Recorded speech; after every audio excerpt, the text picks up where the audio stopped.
Bonsoir à tous. Au sommaire de cette édition, les évêques européens réunis depuis ce matin à Bruxelles pour réfléchir à l'avenir de l'Europe. Nous entendrons l'un des 4 vice-présidents, Monseigneur Cockrols. Et puis en République démocratique du Congo, l'Église cesse son rôle de médiateur dans le processus de transition politique du pays. Vous découvrirez l'opération très originale lancée par l'association Entourage pour sensibiliser le grand public aux besoins de lien social des sans-abri. L'assemblée plénière de printemps des évêques de France se termine demain. 4 jours à huis clos, introduits par le discours du président de la CEF, Monseigneur Pontier. Qu'en ont retenu nos éditorialistes? On en parle avec Guillaume Goubert, directeur de la rédaction de La Croix. Bonsoir Guillaume. Bonsoir Olivier. Avec vous Jacques de Guilbon, conseiller éditorial de la Nef. Bonsoir Jacques. Bonsoir Olivier. À tout à l'heure. Et on débute justement ce journal avec l'assemblée plénière de printemps. À Lourdes, les évêques de France ont réfléchi ce jeudi à la diversité des catholiques et à l'unité de l'Église. L'un des groupes de travail traite de l'unité du presbytérium, c'est-à-dire l'unité entre prêtres d'un même diocèse. Monseigneur Jean-Louis Balza revient sur l'état des lieux qui émerge des échanges. Se pose la question de l'unité des presbytériums. Alors pourquoi d'abord? Parce que les prêtres sont de moins en moins nombreux et puis on constate un certain nombre de choses. Par exemple que les jeunes et les anciens, il y a parfois des disparités d'appréciation, de positionnement. Il y a aussi la question donc de presbytérium où il y a beaucoup de religieux ou des prêtres aussi qui viennent nous aider venant d'Afrique ou d'autres pays en fidéïdounous. Et donc se pose une question nouvelle sur le petit nombre de prêtres, la question de l'unité du presbytérium. L'enjeu majeur en fait c'est que d'abord, il y a un vrai bonheur à être prêtre. Et beaucoup d'anciens et de jeunes d'ailleurs le vivent. Et si on est devenu prêtre, c'est justement pour vivre aussi une véritable aventure au service du peuple de Dieu à la suite du Christ. Et l'enjeu majeur, c'est justement qu'on puisse répondre à cette mission, mais que ce ne soit pas au détriment des personnes et des prêtres. Et donc l'unité du presbytérium et avec l'évêque aussi se pose parce que c'est à partir de là qu'on peut vraiment faire un vrai ministère. Voilà, les évêques poursuivent donc leur assemblée plénière jusqu'à vendredi midi. Je vous renvoie au site internet de KTO pour retrouver les flashs de la rédaction avec ce soir notamment Pierre Manant qui est intervenu devant les évêques sur le rôle de l'Église catholique dans la société française. Le diocèse de Paris a apporté des précisions concernant la situation d'un prêtre qui était en mission dans l'Oise et contre lequel une femme a porté plainte ce mois-ci pour atteinte sexuelle. L'an dernier, une autre personne avait porté plainte pour viol. Les faits que le prêtre réfute ont commencé à émerger en 2012. À l'époque, le diocèse indique avoir pris la mesure de la parole des plaignantes et saisi le tribunal ecclésiastique, mais à défaut de plainte, des mesures de prudence avaient été mises en œuvre. En mai dernier, des mesures conservatoires complémentaires ont été décidées, mais le diocèse de Paris indique qu'il attend toujours depuis 2013 la conclusion de l'enquête de police et rappelle la présomption d'innocence du prêtre. Autre affaire, elle concerne celle d'un prêtre du diocèse de Versailles, curé de la paroisse de Viroflay. Ce dernier a écrit au procureur pour reconnaître des gestes déplacés envers une jeune fille. Dans l'attente de la décision du parquet, le diocèse l'a relevé de sa charge dimanche. La famille de la jeune fille n'a pas déposé plainte. Les faits reconnus donc par le prêtre de 48 ans ont provoqué un trouble profond dans la paroisse, mais aussi au sein du clergé des Yvelines, dont il était une figure dynamique. Les membres de la commission des épiscopats de la communauté européenne sont réunis à Bruxelles depuis ce matin, à la fois pour réfléchir sur l'avenir de l'Europe, mais aussi pour préparer leur prochain congrès au Vatican en octobre. Là encore, il s'agira de se pencher sur les défis de l'Europe. Monseigneur Cockrols, vice-président de la Comessé et évêque auxiliaire de Malines-Bruxelles, nous explique le contexte des réflexions. La thématique de cette rencontre aujourd'hui, évidemment, s'inscrit dans un contexte délicat, puisque c'est aujourd'hui même que l'ambassadeur du Royaume-Uni a remis à M. Tusk le projet de quitter l'Union. Donc c'est un peu un jour de deuil pour l'Union. C'est aujourd'hui que s'ouvre cette session, un peu dans ce climat morose, ou en tout cas de remise en question. Les différences de vues, peut-être pas des divergences, mais des différences de vues que l'on constate au sein de l'Union, au sein des gouvernements, se reflètent d'une façon ou d'une autre au sein des épiscopats. Nous ne sommes pas sur la même longueur d'onde sur un certain nombre de questions. Ça, il faut bien le dire, autant le dire plutôt que de le cacher. Donc, tout le travail entre nous, c'est effectivement d'arriver à un point de vue commun sur les enjeux, sur les priorités. Mais celui qui nous ouvre le chemin, qui nous inspire, c'est bien sûr le pape François, qui a une parole très, très claire, très, très engageante sur la construction européenne et responsabilise les acteurs pour cette Europe qui est fondée sur des valeurs essentielles du christianisme. 37 conférences épiscopales d'Europe, soit 275 délégués, participent actuellement à un symposium sur les jeunes à Barcelone. Le pape leur a envoyé un message signé par le cardinal Parolin, dans lequel il les encourage, je cite, à conduire une réflexion sur les défis de l'évangélisation et sur l'accompagnement des jeunes. Ce congrès de 4 jours prépare le prochain synode de 2018 consacré aux jeunes. Précision avec le père Michel Reméry, vice-secrétaire général du CCE. Un texte d'Europe d'aujourd'hui, on voit qu'il y a beaucoup de questions qu'on pose sur la vie, sur l'Église, sur la foi. Et nous, au niveau des accompagnateurs, on a un message très bel à porter. C'est le message du Christ. Et le gros enjeu, c'est comment porter ce message aux jeunes, comment les aider, les accompagner dans leur vie. Je crois que ça, c'est le point plus important qui vient d'être répété, avec un grand désir d'aider les jeunes à rencontrer le Christ, à trouver la joie dans leur vie et à reconnaître que c'est essentiel de ne pas vivre seulement pour soi. En Syrie, un nouvel accord ponctuel a été signé entre les rebelles et le régime pour réduire les souffrances des populations de plusieurs villages assiégés. Sur 2 mois, 32 000 civils vont être évacués de la région nord-ouest du pays. Par ailleurs, 1500 personnes détenues dans les prisons du régime seront libérées. L'accord sera mis en œuvre à partir du 4 avril, mais une trêve est déjà entrée en vigueur mardi et elle semble pour l'heure respectée. Et puis j'ajoute que le patriarche des Chaldéens, sa béatitude Louis-Raphaël Sacco, est en visite à Paris pour faire un point sur la situation en Irak. Il est en ce moment même à Sarcelles pour un gala de charité et s'adressera demain à la presse. En République démocratique du Congo, les évêques en appellent maintenant à la responsabilité du chef de l'État pour la poursuite des négociations. En décembre 2016, l'Église a endossé le rôle de médiateur pour accompagner la transition politique dans le pays.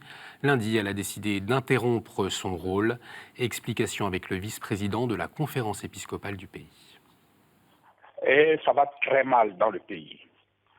Sur le plan sécuritaire, humanitaire, économique, ça va très très mal.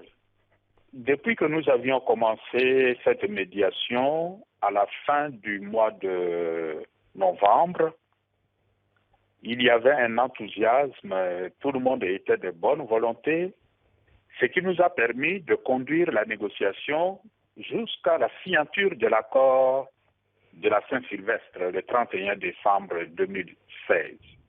Mais lorsqu'il s'est agi du partage des gâteaux, c'est-à-dire de répartition de postes ministériels, le Premier ministre, la présidence du CENSA, c'est là qu'ils se sont divisés.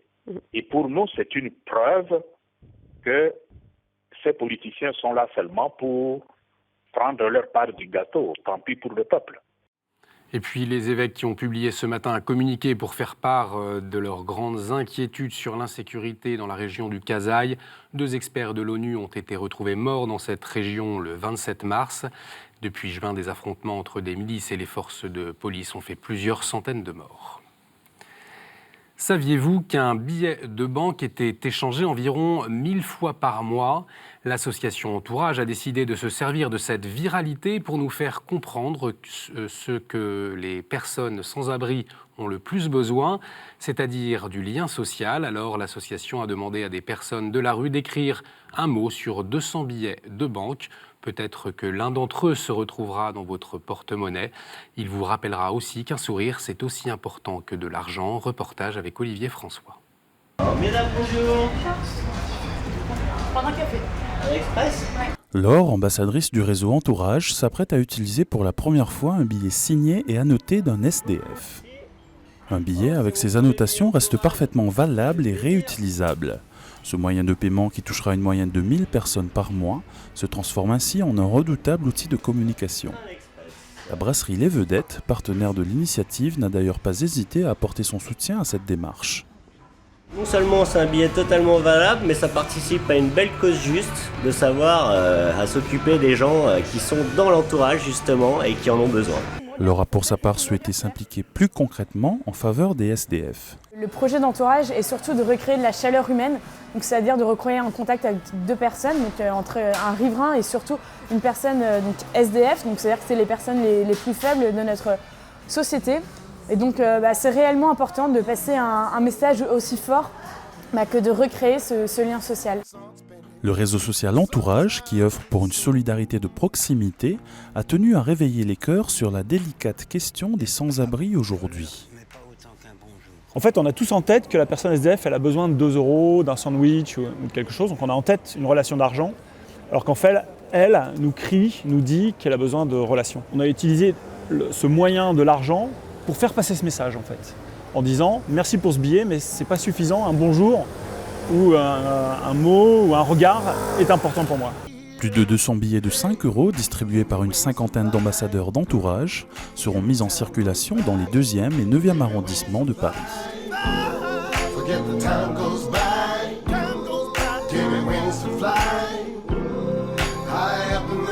Les chefs d'entreprise français sont confiants dans l'économie de notre pays. C'est ce que révèle une enquête d'opinion publiée mardi par les entrepreneurs et dirigeants chrétiens.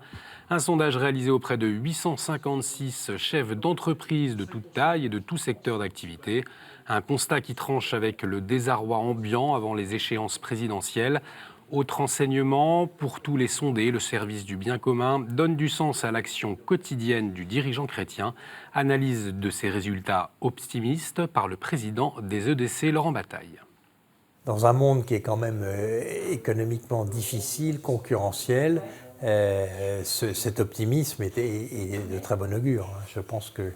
Et ce qui est assez intéressant, c'est qu'effectivement, cet optimisme s'exprime pour toutes les entreprises, à la fois les TPE, à la fois les PME et les grands groupes dont nos membres font partie. En fait, on voit d'ailleurs par la croissance de notre mouvement, finalement, on a eu pratiquement plus de 30% de membres en plus en quelques années. On voit bien que les chefs d'entreprise recherchent du sens. Et je crois que ça, c'est une des forces de ce mouvement. C'est cette recherche de sens et qu'on arrive alors à présenter à travers toutes nos actions et notamment tout le travail qu'on a fait cette année sur le bien commun qui nous permet finalement de réfléchir et de discerner à comment dans nos entreprises mettre en œuvre toute la pensée sociale chrétienne et finalement vivre l'évangile au cœur de nos vies d'entrepreneurs.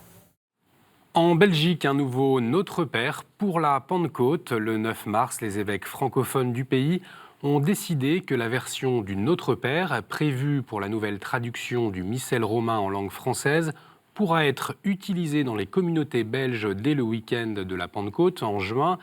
La 6e demande du Notre Père ne sera plus « et ne nous soumet pas à la tentation », mais « et ne nous laisse pas entrer en tentation ».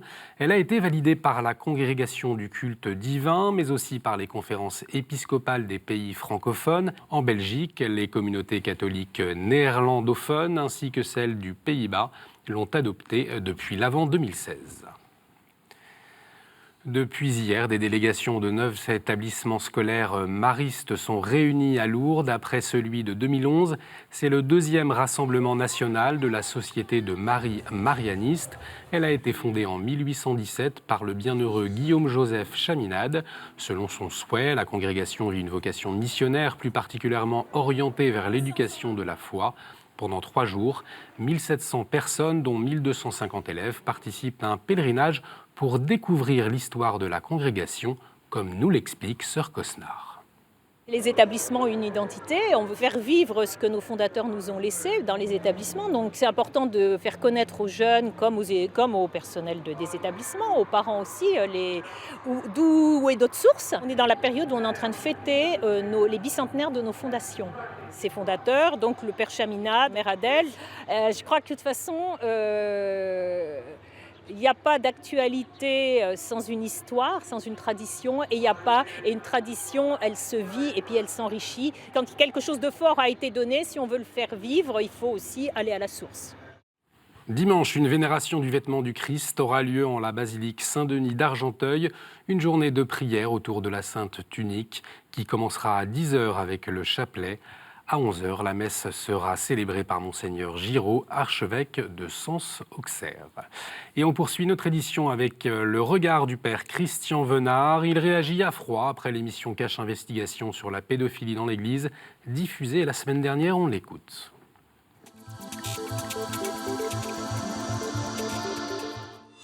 La semaine dernière, l'émission Cache Investigation parlait de pédophilie dans l'Église et cette émission a provoqué pas mal d'émoi et à juste titre. Je voudrais revenir sur le sujet dont il est dit ce matin même, au jour où j'enregistre, par le cardinal qui préside la commission pour la protection des mineurs au Vatican, que c'est un sujet de la plus grande importance dans l'Église. Je voudrais y revenir car il me semble qu'il y a beaucoup encore de confusion, ne serait-ce que sur la définition même du mot pédophilie. L'Organisation mondiale de la santé, qui reprend les travaux d'éminents psychiatres, parle de pédophilie pour dire précisément qu'il s'agit de l'attirance sexuelle d'un adulte, c'est-à-dire de quelqu'un qui est pubère, vis-à-vis d'enfants qui ne présentent pas de caractère sexuel. À ce titre, on pourra noter d'ailleurs que même des adolescents pubères peuvent être des pédophiles. À cette première définition s'adjoint une autre définition pour nous Français qui est celle du Code pénal français, qui lui dit que l'acte pédophile est celui d'avoir des rapports sexuels entre un adulte majeur et un enfant mineur de moins de 15 ans, qui peut éventuellement présenter des caractères sexuels. Enfin, troisième définition, celle que nous donne l'Église dans les derniers documents juridiques voulus par le pape Benoît XVI. Or, cette définition-là est encore beaucoup plus large et beaucoup plus terrible, puisqu'elle dit que est pédophile tout acte qui comporte même le simple échange de matériel pornographique, par exemple, entre un adulte et un mineur de moins de 18 ans. Vous voyez qu'on ne sait plus de quoi l'on parle. Et finalement, ces imprécisions poussent les uns et les autres à dire parfois n'importe quoi. Les journalistes à accuser sur des faits qui ne sont pas véritablement de la pédophilie, selon la définition que l'on prend. Et parfois, du côté de l'institution ecclésiale, des modes de défense presque odieux pour les victimes, en jouant sur les mots. Je veux retenir uniquement la dernière définition. Tout acte, quel qu'il soit, à connotation sexuelle, entre un majeur et un mineur de moins de 18 ans. Il me semble, chers amis, que de ce point de vue-là, il y a encore beaucoup de travail à faire dans notre Église. Si nous ne le faisons pas, si les autorités ne le font pas, alors c'est au risque de perdre notre crédibilité institutionnelle, de jeter le trouble sur tous les prêtres et les accusations sur tous les prêtres. Et enfin, il ne faudra pas s'étonner que les médias s'en prennent aussi sévèrement à nous. Merci Père. Tout de suite, notre revue de presse.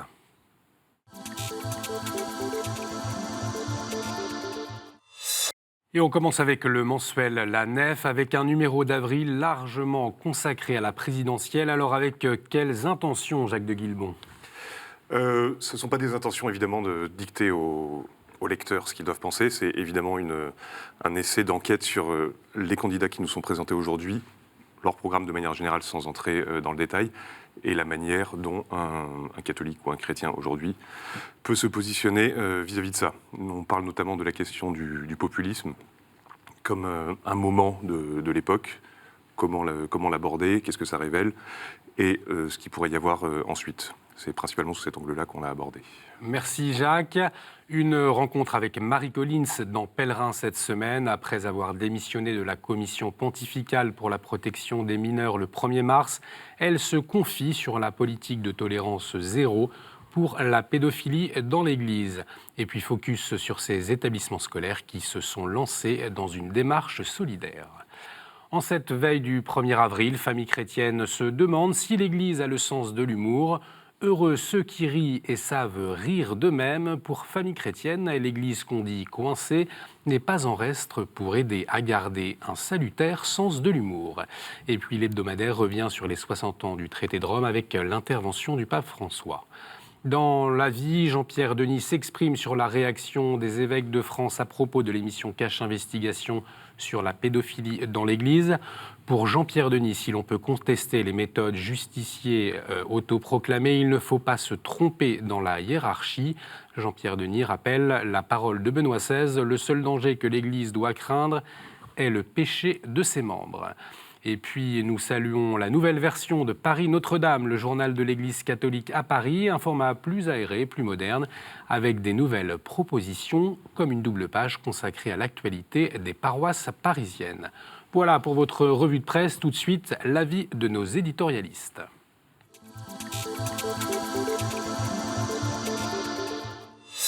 Mardi à Lourdes, Monseigneur Georges Pontier, président de la Conférence des évêques de France, a ouvert l'assemblée plénière de printemps avec un discours centré sur la responsabilité des citoyens et des politiques à l'approche de l'élection présidentielle. Il a aussi parlé de la fragilité et des fautes des évêques sur la question de la pédophilie. On en parle avec vous, Guillaume Goubert de la Croix, et avec vous, Jacques de Guilbon de la Nef.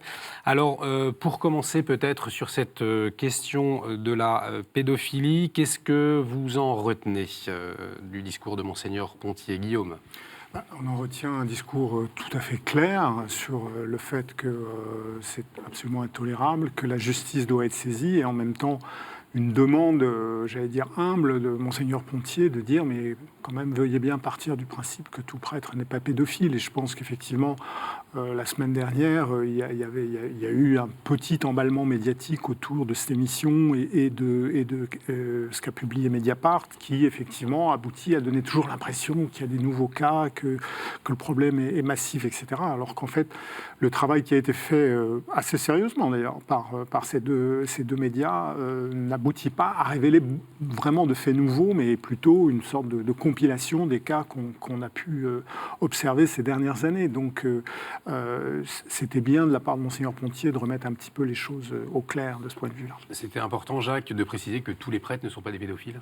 Oui, je pense que c'est là où son discours était vraiment responsable, dans le sens où il a évidemment pris en compte les faits et reconnu les erreurs passées, on espère, des évêques et des prêtres en France, tout en rappelant, comme l'a dit M. Goubert, que ce n'est pas le cas de tous les prêtres et qu'il y a ça n'a pas à se répandre sur la notoriété de tous les prêtres et sur leur réputation, et qu'il y a encore, heureusement, des prêtres qui vivent leur célibat chastement, et qu'il y a une sainteté dans l'Église qu'il faut rappeler aussi, et qu'on ne peut pas dire prêtre égale pédophile. Il y a eu donc cette question de la pédophilie, mais la majorité de ce discours, il était quand même assez politique. Alors comment est-ce que vous l'avez perçu l'un et l'autre ? On va commencer par vous, Jacques. Moi, j'ai trouvé assez pessimiste son analyse politique. Il nous parle d'une société fracturée, d'une classe politique discréditée, avec notamment des allusions un peu voilées. Certains hommes politiques qui ont des problèmes avec l'argent. Et je trouve que s'il dresse un tableau qui, à mon avis, est juste, on manque peut-être à la fin d'un peu d'espérance ou d'un peu de moyens concrets en fait, pour essayer de remédier à cette situation. On a l'impression que la société française est au bord du gouffre.